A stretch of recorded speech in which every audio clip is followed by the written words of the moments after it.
Икономиката в България е поставена изцяло на колониална основа. Това означава, че всичко, което може да носи печалби, е в ръцете на чуждестранни компании.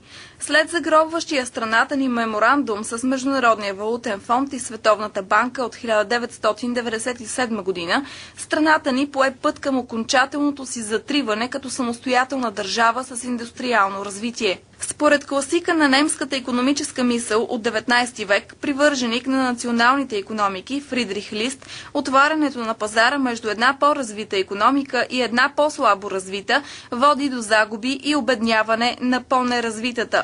Тази истина я изпитахме на гърба си. За коригиране на грешната и ощетяваща България икономическа схема, в която сме натикани, е нужно България да излезе от споразуменията с Международния валутен фонд и Световната банка. Тези споразумения са колониални и заробващи. Това го каза бившият вице-президент на Световната банка и лауреат на Нобелова награда Джозеф Стиглиц. Той определя Международния валутен фонд като колониален инструмент, който убива местния индустриален растеж на по-слабо развитите страни и ги принуждава да си ликвидират публичния сектор и социалните системи. Природните ресурси да минат в ръцете на международни компании и да не се изгражда средна класа. Всичко да се приватизира бързо в полза на външни компании, а страните да влизат в дългова криза. Това води до рязко обедняване на големи слоеве от населението и създаване на компрадорска, олигархична, корумпирана върхушка. На тази тотална външна робска зависимост трябва да се сложи край.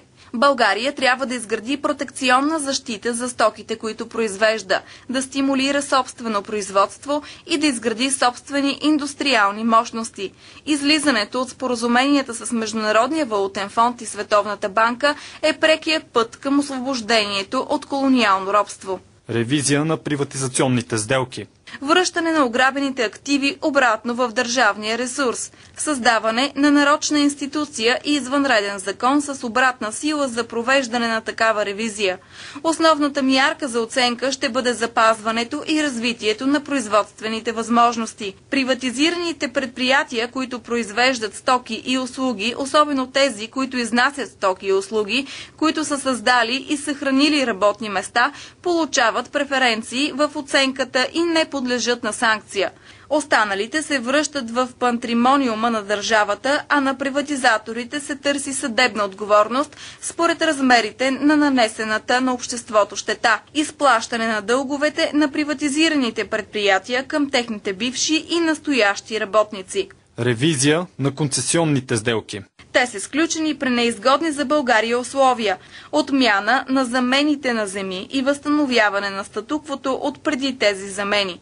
Промяна в собствеността на средствата за производство на стоки и услуги с монополен характер и от особена социална значимост. Одържавяване на електроразпределителните дружества. Също и на водоснабдителните дружества. Ликвидиране на паразитиращи посредници, като дружествата за топлинно счетоводство, одържавяване на разпродадените вече топлофикационни дружества. Чрез тези мерки обществото ще регулира монополните цени на електрическата и топлинна енергия, монополните цени на водата и така ще предпази гражданите от ограбването, на което са подложени днес. Отваряне на трети и четвърти реактор на АЕЦ Козлодуй. Освен това, „Атака“ е за развитие на всички възможности, които да направят България независима в енергийно отношение страна. Ядрената енергетика, снабдяването с газ и петрол, алтернативните източници на електроенергия и алтернативните горива трябва винаги да бъдат на вниманието на обществото и неговата държава. Спрените ядрени реактори на АЕЦ Козлодуй трябва да бъдат пуснати. Към същата централа трябва да бъдат построени още 2 реактора. Ускорено строителство на АЕЦ Белене. Построяване на каскадата Горна Арда от българската държава с български фирми. „Атака“ настоява за използването на сметта за производство на топлинна и електроенергия. В редица страни в Европа отпадъците и сметта се използват ефективно за производство на електричество и топлинна енергия. По-настоящем в България функционира само един завод за термално изгаряне на сметта близо до София, който захранва с електричество 2500 домакинства. Изграден за 2 милиона лева, неговата възвръщаемост е 1,5 милиона на година. Основната теза тук е, че едно домакинство плаща по 22 стотинки за киловатт час от тази електроенергия, като също така заплаща и такса смет. Това води до драстично оскъпяване на услугата за крайния потребител. Може да се приложи метод, с който такса смет и цената на електричеството да бъдат намалени и това да бъде използвано и в бъдеще при всеки такъв завод. Тези заводи могат и би трябвало да произвеждат и топлинна енергия и по този начин да захранват парното на редица големи български градове. Това ще свали цените на топлата вода и парното, заплащани от българските домакинства и фирми. Приоритет на българския бизнес. Макроикономически „Атака” е за създаване на работеща и предвидима среда за българския бизнес. За това е нужно да се премахнат административните и законодателни пречки пред предприемачите в България, да се облекчи лицензионния режим до минимум, намаляване на сроковете за получаване на разрешителни, точно и ясно конкретизиране на изискуемата база данни, въвеждане на тестово лицензиране. Нужно е да се създадат схеми за производствено инвестиране, акционерни дружества с производствено-инвестиционна цел, които да се изградят както с държавно, така и с частно участие, изключващи монопола. „Атака” е за осигуряване на приоритет на българския бизнес при получаване на държавни поръчки, участие в приватизация и инфраструктурни проекти. Сега турски фирми строят основните магистрали у нас. „Атака” е за предпазване на българското производство от некачествен дъмпингов внос. „Атака” е за възстановяване на загубените български пазари извън Европейския съюз. „Атака” е за активна държавна политика за рекламиране на български стоки и услуги с пари от бюджета. „Атака” предлага специално внимание на държавата върху проблемите на малкия и средния бизнес. Облекчено кредитиране на малките и средни предприятия от Банката за развитие и търговските банки. Пряко субсидиране чрез финансово-кредитни механизми посредством частична компенсация от бюджета на процентните ставки по банковите кредити. Лихвена ваканция от 1 година за бизнес кредити за малките и средни предприятия. Съкратени процедури по издължаване на държавата спрямо малкия и среден бизнес, които да доведат до намалена междуфирмена задлъжнялост. Либерализация и опростяване на регулационния режим. Лицензи, разрешителни, контрол, въвеждане на система за минимално регулиране, въвеждане на декларативния принцип и принципа на мълчаливото съгласие при осъществяване на предприемаческа дейност, въвеждане на тестово лицензиране, намаляване на сроковете за получаване на разрешителни, ясно и точно формулиране на изискуемата база данни. Приоритет за българския бизнес в държавните поръчки, участие в приватизация и инфраструктурни проекти. Сега предимно турски фирми строят пътища и магистрали или настилки в градовете у нас. За да може реално българския бизнес да печели от проекти, то трябва ясно и точно да се дефинират критериите и документацията за кандидатстване по проекти, европейски и държавни. Задължително е обучението на фирмите и гражданите за кандидатстване по европейски програми и фондове. Не е използван напълно капацитетът на Кохезионния фонд на Европейския съюз, който дава право на строеж не само на магистрали, но и на развитие на промишленост, развитие на селски райони, инфраструктура и облагородяване с поръчки за български фирми. България трябва да отстоява позиция за ненамаляване на средствата по кохезионната политика на Европейския съюз, които са за България, защото така или иначе там са 1/3 от общия обем на средствата, които се отпускат от бюджета на Европейския съюз, а с малката си усвояемост по европейските проекти, България е предимно донор, отколкото ползвател на въпросните пари. Тук не трябва да се разглеждат само като пари, но също така и за целенасочено подобрение на инфраструктурата, местообитанието и живота на жителите на дадените райони. Големите инфраструктурни проекти трябва да бъдат изпълнявани от български фирми. „Атака” е за създаване на интензивна програма за обновяване на междуградската инфраструктура, изпълнена изцяло от български фирми. Реални мерки за малки и средни предприятия. Ето и конкретни мерки, които Атака предвижда по отношение на малките и средни предприятия. Те са съгласувани с обществените организации, които представляват техните интереси у нас. Приемане на затлачения от ГЕРБ, вкаран в Народното събрание през месец септември 2012 година проект за закон за изменение и допълнение на Закона за защита на конкуренцията, осигуряващ реални конкурентни условия за предприемачите. Приемане на промени в Кодекса на труда, които да регламентират частичната и почасова заетост за малките и средни предприятия. Нормативна промяна в Кодекса за социално осигуряване при определене на праговете за социални осигуровки с възможност за декомпозирането им според размера на предприятието. Законова промяна в Закона за обществените поръчки с забрана за поставяне на допълнителни условия, в това число разполагане с определени проценти от оборотните средства. При формиране на задания за обществени поръчки да участват браншови, регионални и общински структури на работодатели. Въвеждане на забрана за обявяване на обществени поръчки с отложено плащане. Ускоряване на процесите по несъстоятелност и ликвидиране на възможността за обявяване в несъстоятелност с задна дата. Приемане на закон, в който са определени икономически стимули за привличане на напуснали страната ни българи, които постоянно да се установят, работят или развиват бизнес в България и особено в райони с сериозни демографски проблеми. ДДС да се внася на касова основа, при получено плащане, а не при фактуриране. В момента малките и средни предприятия кредитират безлихвено държавата, вместо тя да създава условия за развитието им. Националната агенция по приходите да връща получените бонуси, когато актовете им попаднат в съда. Малките и средните предприятия да носят отговорност за данъчния кредит само за първия доставчик по веригата, както е и европейската практика. Да се създаде кредитно-гаранционен фонд с участието на държавата за подпомагане на дейността на малките и средни предприятия при усвояване на европейски програми и при реализация на проекти за развитие на бизнеса им. Опростяване на процедурите, документацията и сроковете за малки и средни предприятия при кандидатстване по европейските програми. Още истински мерки в помощ на малки и средния бизнес.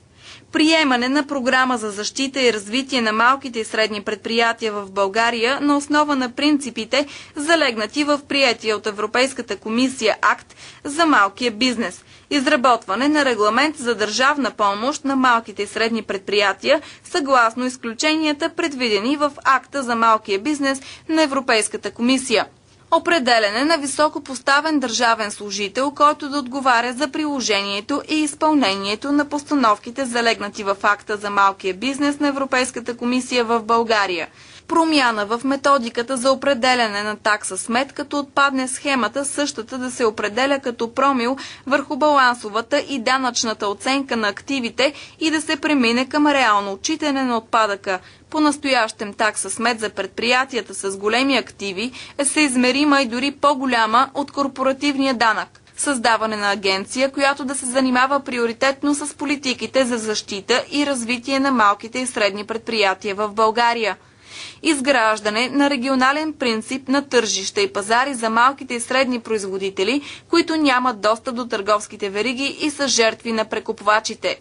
Специални тарифи за застраховане на експорта на малките и средни предприятия. Изграждане на електронно правителство в ускорени срокове, включително чрез обществена поръчка от екипи, реализирали подобни решения. Финландия, Холандия, Естония, Грузия и други, включително на основата на вътрешен облигационен заем или нов външен дълг. Въвеждане на задължително публикуване в единен публичен онлайн регистър на всички такси, тарифи и лихвени условия на банковата система, всички тарифи и условия по застрахователни операции. За разлика от повечето други партии обаче, Атака смята, че в България преобладаващо български трябва да бъдат не само малки и среден бизнес, но и едрият. чрез създаване на смесени предприятия с 51% държавно участие и 49% българско частно участие могат да бъдат развити цели сектори от тежката индустрия и машиностроене, каквито сме имали. Банковият сектор, комуникациите, електроразпределението, водата, бензиностанциите и търговските вериги също трябва да са в преобладаващо български ръце. Националистите казват България да бъде високотехнологична държава. В България напълно липсва концепция за технологична политика и стратегия. В резултат на това нашата промишленост е зависима от скъпи ресурси и евтина работна ръка. Нейната производителност и енергийна ефективност са в пъти по-ниски от тези същите сектори в страните от Европейския съюз. Така произведените стоки са слабо конкурентни, правят износа ограничен, а търговския баланс отрицателен. България не се вписва в европейското пространство поради това, че няма високотехнологична база на индустриалния капитал. Тя има модерно образование, което въпреки нанесените от колониалния модел щети, все още има потенциал да се изравни с световните образователни центрове. Все още съществува и изследователския потенциал, най-вече на Българската академия на науките и някои университети. При липсата на технологична индустриална база обаче, постиженията на образованието и познанието няма къде да се прилагат.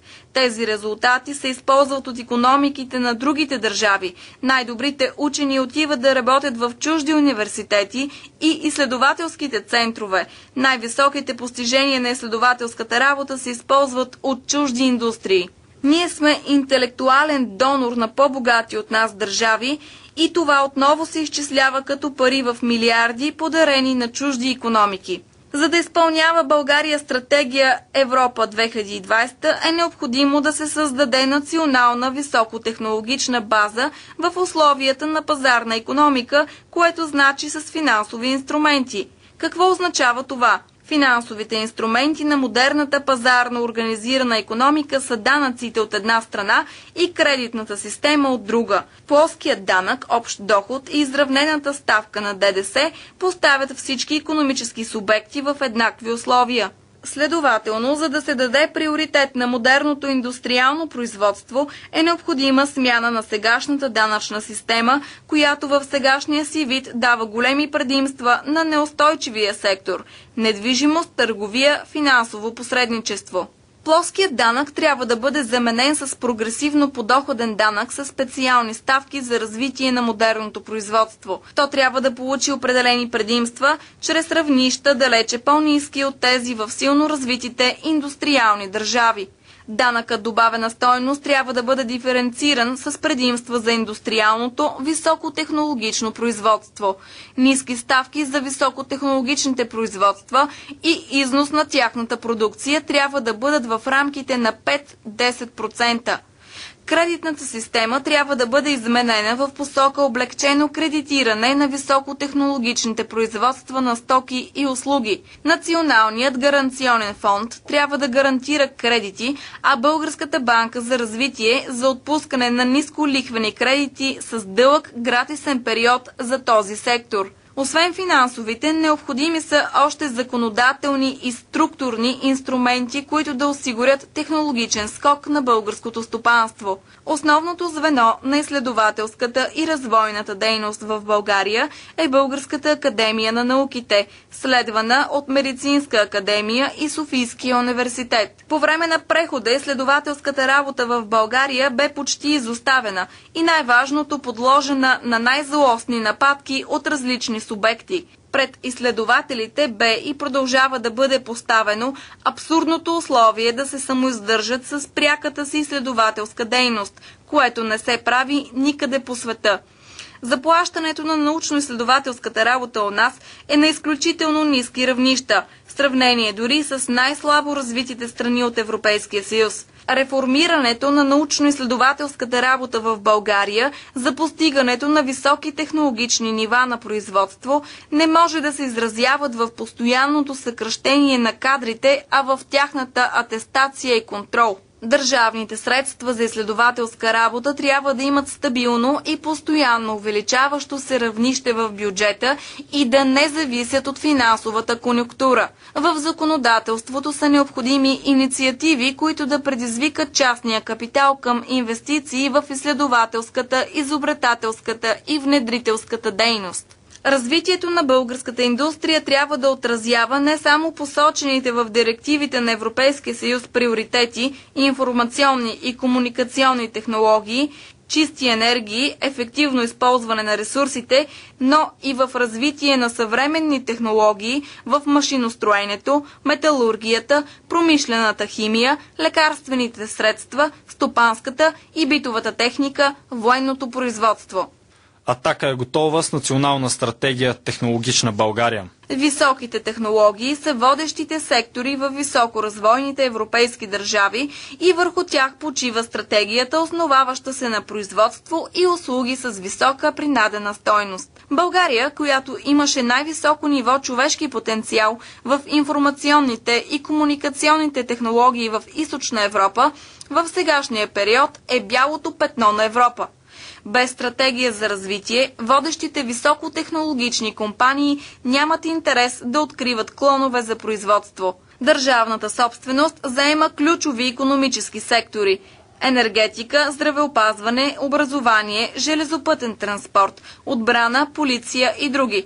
Огромният държавен административен апарат, заедно с другите държавни структури, асимилират огромна част от националния бюджет. Управлението и държавната администрация не създават предпоставки за икономически подем, базирани на европейските фондове за развитие. По-конкретно, европейските фондове се разглеждат като средства за усвояване, без визия и стратегия за инвестиционно развитие, водещо до производство с висока принадена стойност. Не се планира дълговременно, а винаги в рамките на едно мандатно управление, вследствие на което се залага бъдеща бомба, тъй като не се залага поддържането във високите технологии, където без трансфер на ноу-хау и производство у нас, бъдещото поддържане и разширяване на мрежата е обречено на външен монопол и огромни разходи от националния бюджет. Като следствие, особено от последното управление, обществото се обрича на бедност, нисък брутен вътрешен продукт, ограничено производство с ниска принадена стойност. Необходимо е да се формира и реализира нов икономически път за развитие, който в основните си цели включва стратегия, базирана на високите технологии с висока принадена стойност на продуктите и услугите. Път към икономическото коопериране чрез създаването на смесени дружества с водещите високотехнологични европейски компании. Да бъдат определени стратегическите направления в икономиката, които да бъдат в синхрон с европейската стратегия, формулирана в Бяла книга. Пряко участие на държавата за решаване на стратегическите цели на основата на публично-частното партньорство. Високо образование и участие на висшите технически университети в този стратегически път. Политика, високотехнологичен бизнес, образование. Подпомагане за активно развитие на дребния и средния бизнес, противопоставяне на монополните компании. Развитието на сектора високи технологии обхваща основните и приоритетни области в икономиката на Европейския съюз и е ключова част от най-приоритетните проекти на Европа, конкретно ЖП сектора, изграждане на единна европейска мрежа. Той ще бъде основа за пълното електронизиране на държавата, което ще се отрази глобално върху оптимизиране и модернизиране на ключовите сектори, като образование, здравеопазване, вътрешно свързаната национална железопътна мрежа, скок в развитието на сектори като машиностроене, приборостроене, земеделие и други. Атака е за създаване на стратегически сектор електронна държава. Електронната държава включва в себе си управлението на основните сектори в администрацията, управлението на държавата, контрола в ключови сектори като транспорт, водни ресурси, бедствия и аварии, отбрана, здравеопазване, пожар и други. Целите, които постигаме чрез електронната държава са: чрез електронизиране на администрацията стигаме до силно намаляване на нейния брой при гарантирани по-ефективни условия за населението. Контрол на водните ресурси и превантивната реакция при бедствия. Изграждаме интелигентна система за информация при туризма, резервиране и плащане на услуги, както и рекламирането му в Европа.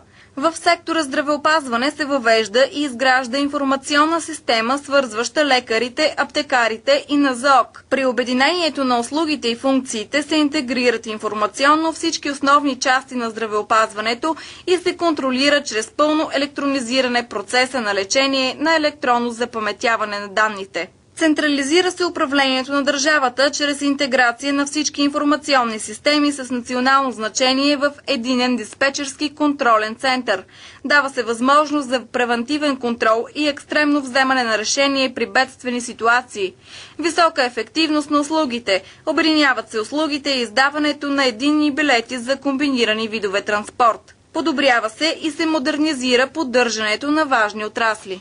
Основните приоритети за постигане на целта електронна държава са електронно правителство, информационна система за обединяване на услугите, управлението и контрола в държавната администрация, реализиране на системата за контрол, наблюдение и управление в Министерството на отбраната, чиято цел е да покрива най-важните ангажименти на отбранителната ни система, централизирана информационна система за контрол, наблюдение и управление на водните ресурси.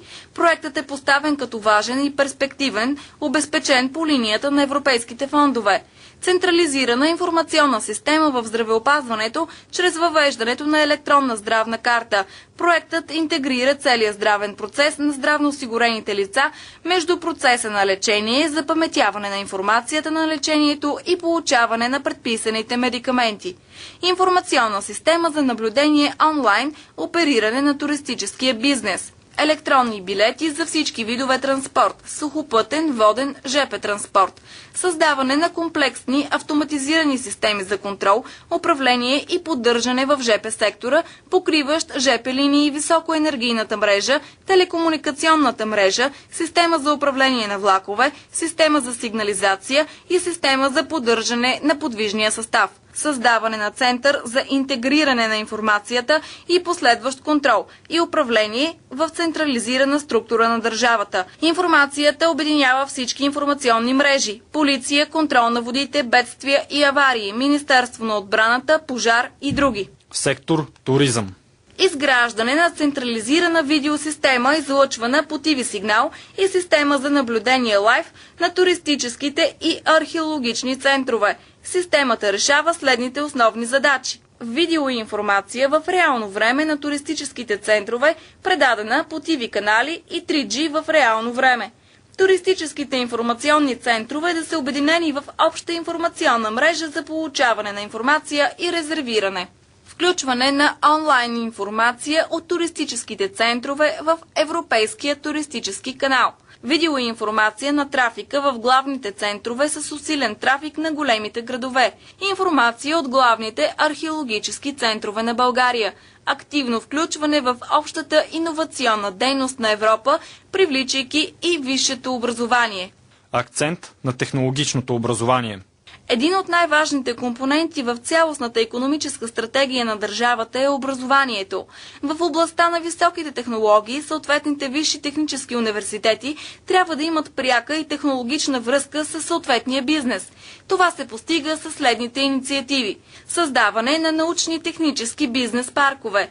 Те се свързват чрез уайрлес центрове за съответния бизнес. Включват се чрез интегрираните европейски телеком мрежи с еквивалентните бизнес европейски центрове и се работи по кооперирани проекти във водещите иновационни теми. Те имат осигурено финансиране по европейски програми за иновационните проекти. Чрез методите и стратегията на модернизиране на държавата, използвайки иновационните продукти във високите технологии във всички области, се решават основните приоритетни задачи, водещи до високотехнологично производство с висока принадена стойност на продукта и услугите, като същевременно се оптимизира административния апарат. Главната цел, която се фокусира, това е рязко повишаване на брутния вътрешен продукт и увеличение благосъстоянието на обществото.